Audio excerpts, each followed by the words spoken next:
We all set? Aye, aye!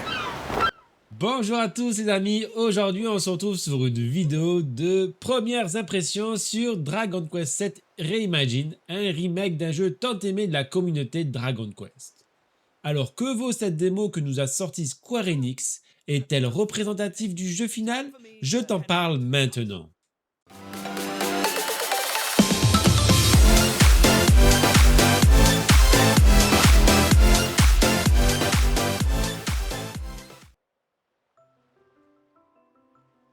Vous voilà aux manettes de votre personnage sans nom et sans parole dans un petit village de pêcheurs sur une petite île au beau milieu de l'océan. Mais le destin a décidé de vous faire de ce monde un élu. Votre tâche, trouver de bien étranges fragments de pierre avec des morceaux de cartes sculptés dessus. Et c'est en rassemblant ces morceaux pour former une carte complète que vous révélerez bien des îles dans l'océan. Voilà donc le speech du début de l'aventure, et je dois vous le dire, ici Square Enix étonne déjà par la durée de la démo. Il vous faudra bien 2 heures pour venir à bout de la démo, annonçant une très grosse durée de vie pour la version finale qui doit sortir début février. Et bien sûr, Square Enix ne fait pas les choses à moitié, votre save est directement transférable au jeu final, donc en fait Square Enix vous offre ici tout le prologue du jeu en démo. Donc vous voilà parti pour une aventure qui vous fera visiter bien des îles, mais pas forcément de l'époque que vous pensez. Et n'oubliez pas, ici c'est une version réimaginée du jeu de base sorti autrefois dans les années 2000 avec un style graphique bien à lui. Rentrons ainsi droit dans le sujet, c'est le pourquoi le jeu s'appelle à présent Réimaginé. Accrochez-vous car vous voilà dans un Dragon Quest VII réimaginé pour coller au graphisme d'aujourd'hui. Que c'est agréable de parcourir ou de reparcourir ce monde, et ce jeu avec des graphismes remis au goût du jour.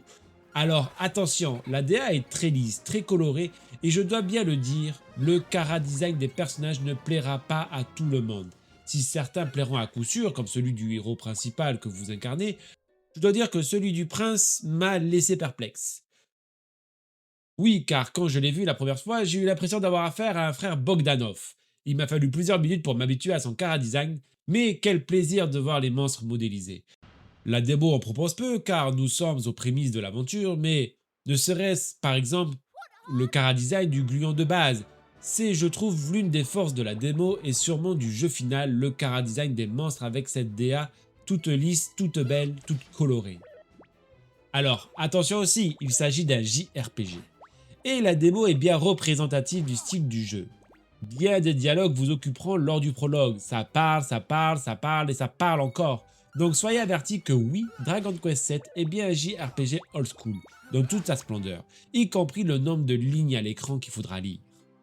Oui, car si une partie du jeu est doublée, beaucoup de dialogues eux ne le sont pas. Un petit mot en passant sur la technique, que ça soit en mode docké ou en mode nomade, je n'ai pas eu de ralentissement. Le jeu est fluide et les couleurs rendent très bien sur l'écran de la Switch 2. Toutefois, j'ai noté un petit peu de scintillement sur les habits et un petit peu d'aliasing sur les cheveux, mais rien de bien méchant, bien au contraire. Si on ne s'attarde pas dessus, on n'y voit que du feu et c'est agréable à l'œil. Qui dit JRPG dit combat au tour par tour. Et là on va me dire c'est trop lent, c'est pas fun, on s'ennuie. S'il est vrai que le tour par tour peut s'avérer ennuyant pour certains joueurs, Square Enix a décidé de vous donner l'opportunité d'accélérer les animations de combat jusqu'à une vitesse très rapide, qui vous permettra de pouvoir farmer beaucoup plus vite les niveaux et les jobs. Square Enix veut, en faisant ça, casser le côté ennuyant du combat du tour par tour et donner toutes ses chances à son JRPG réimaginé. 2 mots sur la bande son, ici elle est magistrale et Square Enix a vu les choses en grand. Ils ont réorchestré entièrement les musiques avec un orchestre. Du pur plaisir de retrouver les thèmes principaux de la saga Dragon Quest. Préparez vos oreilles car si ce qu'il y a dans la démo est représentatif du jeu final, Square Enix signe le grand retour de la bande son du jeu avec cette version. En conclusion les amis, bah écoutez, si vous aimez les JRPG, la démo vous offrira son lot de bonheur. Si vous hésitez vis-à-vis du jeu, la démo vous offre au moins 2 heures pour vous faire une idée de ce à quoi ressemble le jeu. La DA divisera les joueurs sans doute, surtout le chara-design des personnages, mais mettra d'accord une bonne majorité d'entre vous sur la majestueuse bande-son. Mais oui, c'est une démo à faire, surtout que la sauvegarde est transférable dans le jeu final. Voilà qui conclut mes premières impressions sur la démo. Je testerai le jeu dans sa version finale. On se retrouve très bientôt pour une nouvelle vidéo. N'hésite pas à t'abonner, à liker et à commenter. Bye.